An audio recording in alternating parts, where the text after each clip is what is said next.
Andrew here with Apex Shooting and Tactics.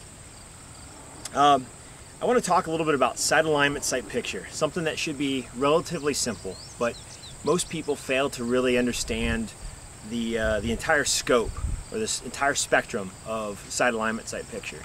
Well, the first aspect we've got to start out with is the fundamentals of sight alignment, sight picture.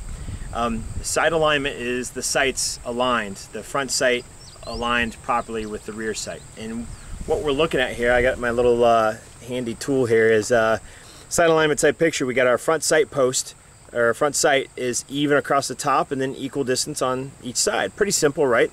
And then sight picture is when we take this and we put it on a target, like the X on my shirt.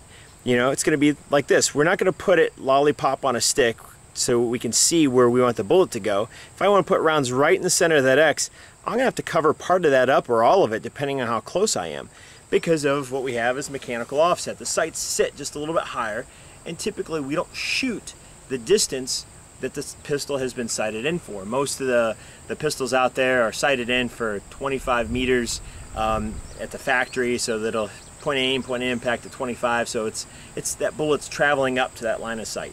I think everybody understands that aspect of it. But you get to classes or you hear instructors or people say, hey, focus on the front sight focus. And they're accurate. You should be focusing somewhat on the front sight when you are pressing the trigger. But what people take that to mean is, instead of having my sights properly aligned and then focusing on that front sight at the moment of taking the shot, is they do this. They go, I'm going to focus on the front sight. And they get rid of the rear sight. They don't use it anymore. And that's where the problem comes in. I've had seasoned veterans of law enforcement, military, who were struggling, and I finally would hand them a marker and I'd say, go down range and draw the sight picture that you're seeing. And sometimes they would just draw the front sight. And I'm like, where's the rear sight? So he's like, well, you didn't say anything about the rear sight. You said focus on the front sight.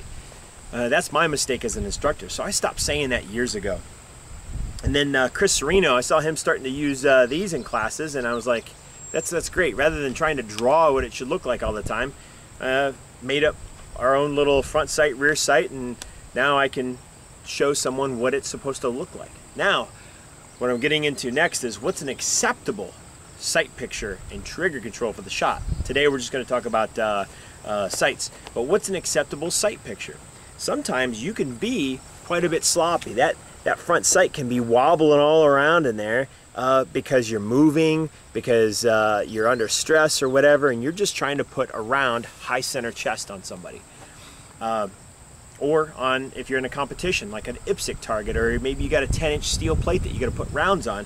What's acceptable at whatever distance you're shooting to put rounds on there? Well, you got to figure that out.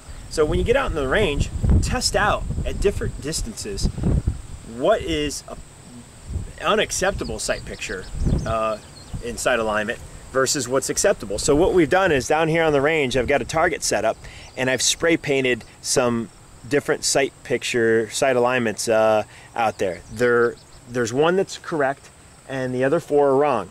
I've got one that's high, like that. I've got one that's buried a little deep, it's low, like that. I've got some that are lined up perfectly across the top, but they're favoring right or left, depending on how you're looking at it.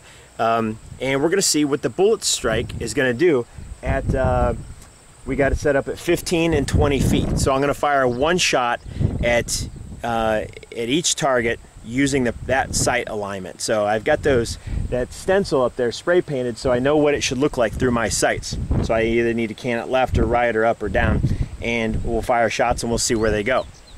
And we'll take a look. So here we go. I'm just going to fire one shot on each target at 25 and one at 15. We'll see what happens.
All right, that wind was messing with me a little bit, but let's go downrange and take a look at it.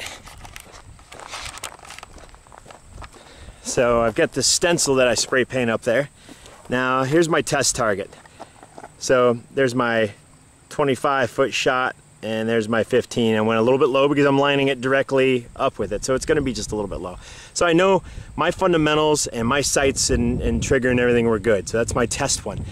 Then I come down here, and here we go. We got that big gap on the left there, and no gap on the right of the front sight post. So what happens in my rounds? It pushes them right. But you know, on this target, it's not terrible. But my sights were bad, but my trigger and everything else was good. So that's what happens there. We come down to this one here, and we've got a front sight that is really high. All right, and what happens? Obviously, the rounds go high. So is that acceptable? This box here is 7 by 7 inches.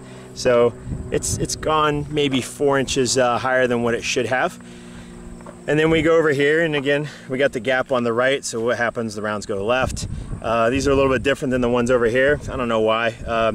You know, I spray painted this up here, so it's kind of difficult to see, and my target's moving around like crazy because of the wind. So, but you see, it pushes it off to the left. And then we got the final one right up here, and they're deep because the front sight post is buried deep. So I drop it. So we have the test piece here. Now this is under no stress. It's under no stress.